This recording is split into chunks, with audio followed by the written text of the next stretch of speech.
Hi guys, we are now in week 5 of my fractures in my hip, and I'm moving much better. As you can see, I still am not perfect, but I'm healing really good, and I truly believe that yoga has a lot to do with it. So first, welcome to Caballala. My name is Augusta.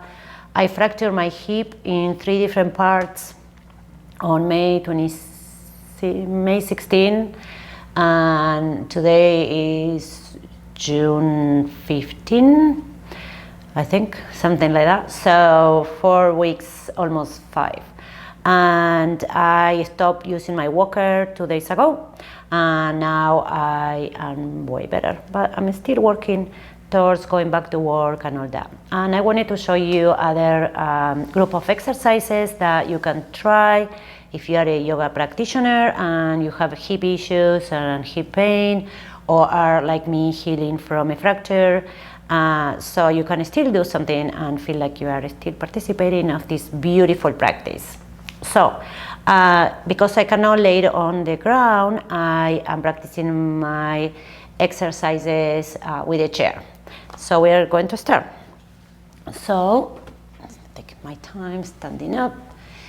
So the first exercise that I want to do, it's with a chair, and I place these blankets on it because my chair is low. It's not really very tall.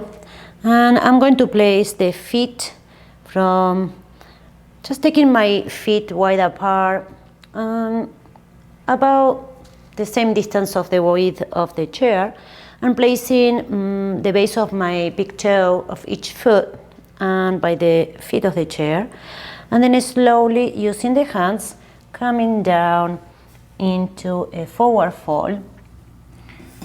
So very slowly, and I'm going to place my head on the chair. If you need more support for your head, you can always place your arms under your head, or blankets, or a pillow, and then just stay here, engaging the quadriceps and stretching hamstrings. I noticed with my hip problem that I couldn't even extend my legs, especially my right leg, because my 3 fractures were on the right side of my hip and my sacrum. So I feel my hamstrings were really unhappy. So stay here just for a little bit. I'm lifting my kneecaps, relaxing my abdomen, moving the shoulders back, and pressing with the inner side of the feet. And it feels good. It's a nice relaxation.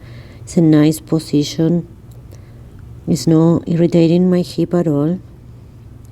You of course have to ask your doctor, make sure that any of these things work for you, because our hip, it depends where we hurt, what movements we can try. And then slowly we're coming up. You seal off your arms, take your time. Slowly we come up. Feet together. Always movements gotta be really slow. The next one, I'm going to remove these blankets. We are not going to need these blankets anymore.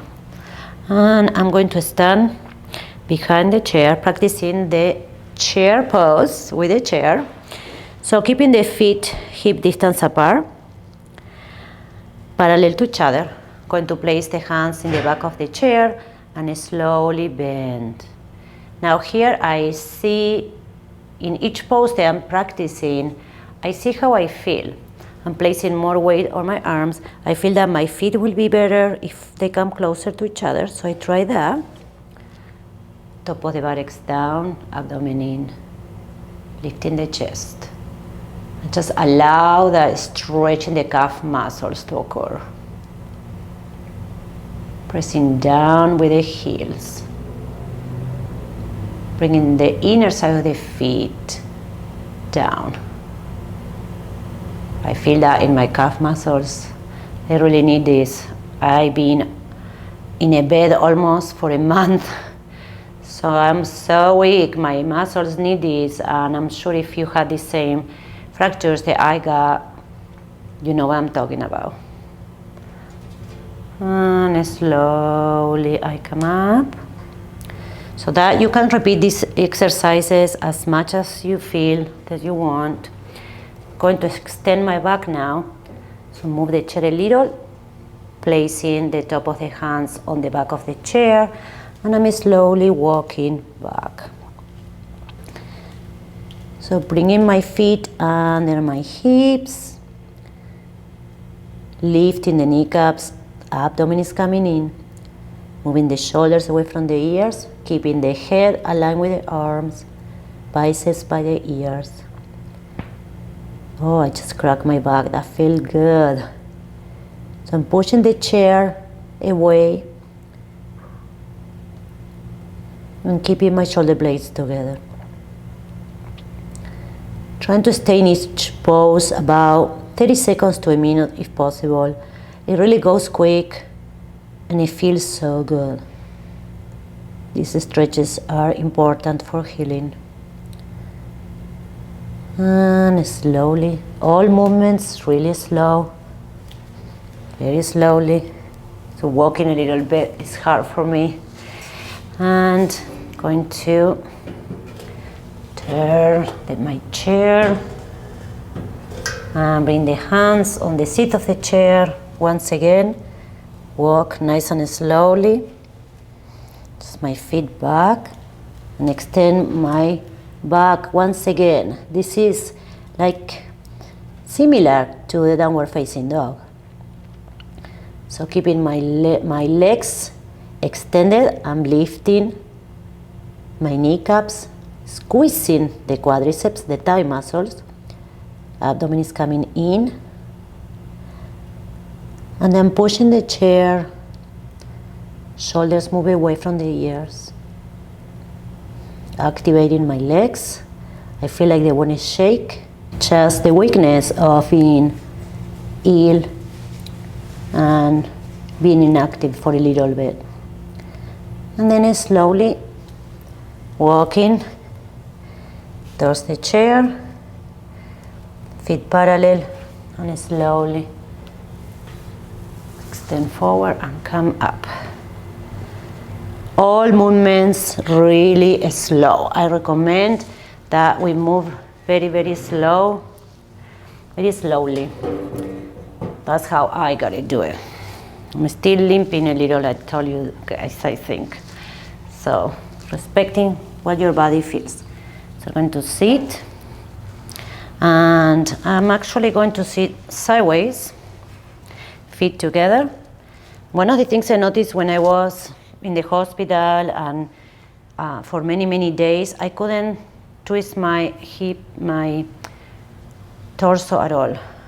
And slowly I start doing it, so maybe you just can do a tiny bit. Maybe you can go a little more. See, I cannot go more than this for now. So keeping the knees together, trying to move the right shoulder back.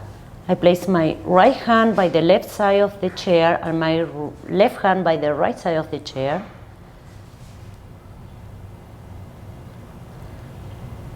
And slowly lifting the chest, turning towards the right. So pushing with the right hand and pulling with the left hand so you can twist more towards the right. See if you can keep your knees touching together. And slowly we're going to do the other side. So because I have a little trouble lifting, standing up, sitting, and lifting things around, I'm just going to turn. So now the other way. So my left hand grabs the right top of the chair and my right hand rests on the left. And then pushing with the left hand, pulling with the right. Seems like this side I can move a little more freely. And makes sense because all my injuries were in my right side. So the body is a machine that it's connected. Everything is connected. So if you are hurt on your right leg, it's going to be felt in the right side of your back, your right shoulder. So the abdomen is coming in and we are trying to twist and turn. Don't force it. Make it really softly and easy with a lot of care and consideration of your injuries. And we release. Now we're going to place the hands in the back. So find a place. I'm going to scooch a little bit towards the end of the chair and try to find something that I can grab to see if I can lift my chest, extending my arms and lifting my chest. Almost like I'm curving my back a little bit, keeping the feet together, knees together, lifting the chest. Just a little tiny back bend. Top of the buttocks stay down. Good. And slowly release. And now I am going to come up nice and slowly, because one of my injuries was I fractured my right sacrum, the right side of my sacrum. I need some cushion to sit. So I'm putting a blanket here. Putting a blanket. That doesn't seem comfy. No wrinkles. We have to have a smooth surface. That's better. And if you have a belt, I'm going to grab a yoga belt here. You guys are going to use that soon. So, sit nice and slowly. And this is a hip stretch.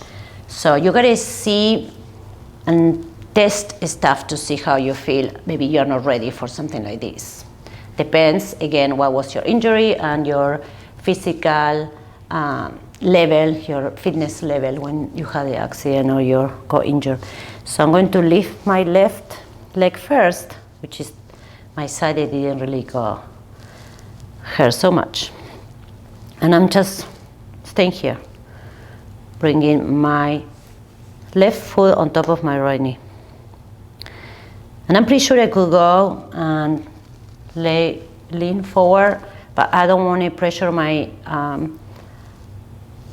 my hip connectors and my ligaments, and I don't want to force anything. It's just really, really soft, relaxing, soft little movements. Lifting the chest, shoulders back. All the connective tissue in the hip area, it's unhappy right now. So we gotta easy towards those stretches. And then left leg on the ground. And now this is my bad side. So I'm going to help my right leg because I cannot lift it alone yet. And slowly I test and I see, okay, and I feel like if I lower my knee a little more, the pain is kind of too much, so I stay here. So I let it sit in the position, but I'm not letting go of my leg. So that's why you gotta see where you are in the moment. Moving, it's really important. Keep moving to heal faster, but no forcing. Don't allow that horrible pain. Just stop before that. See, after a few seconds, I may let go a little, see how that feels. If I can tolerate, I don't think I could be here too long. I'm just maybe allowed in 15 seconds. Lifting the chest, I'm still holding with my right hand. Inhale, exhale, and we're going coming out of this. Lift and slowly leave my leg there. And the last exercises, I'm going to turn the chair. No, let's stay here. So, I'm going to grab this belt or yoga strap or anything you can find that looks like this, maybe a rope or something. And we're going to measure the distance between our shoulders and lift the chest, sit with the feet parallel to each other, hip distance apart. And we're going to extend the arms in front of us. Take the shoulders back, lift the chest, and make the action of pulling the hands away from each other. See if we can pull the hands, break that strap in half. Activate your upper shoulders, lifting the chest. Good. And then we're going to inhale and bring the arms overhead. So here, if you have to release a little bit of the strap, or if this is the maximum you can go up, try to take the arms a little more far apart so you can bring the arms up, align with your head. And the idea is the elbows are no bent. Okay, so you see what you can do, what works for you. And then lifting the chest, abdomen is coming in, bringing those arms up, stretching the upper back, shoulder blades together, abdomen in, rib cage in. Keep pressing down with the feet.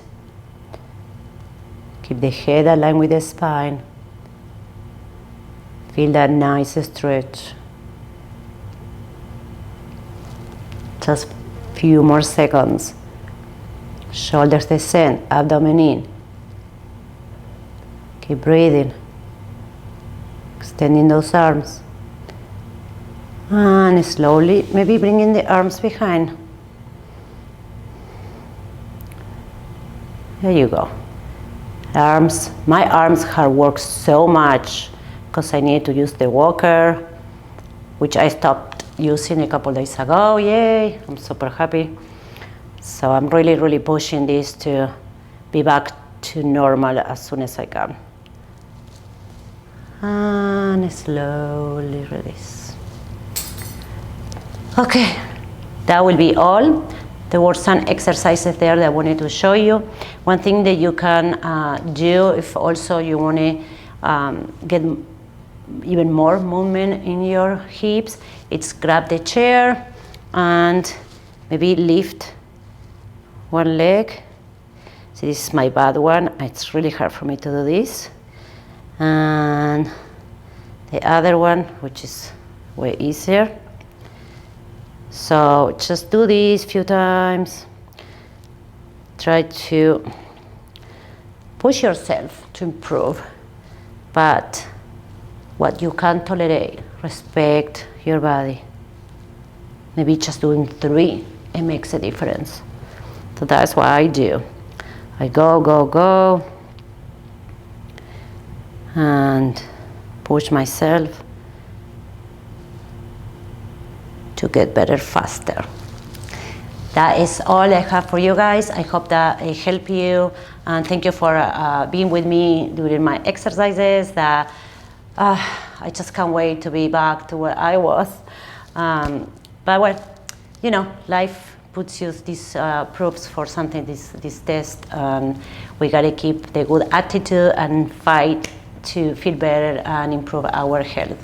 So I hope that you like this little class. If you did, give me a thumbs up and subscribe to my channel. I have really nice and good sequences that I used to do before I got hurt, and I'm going to come back and continue doing after I feel better. I hope that you have a beautiful rest of the week. Take care of yourself and wishing you the best. Namaste.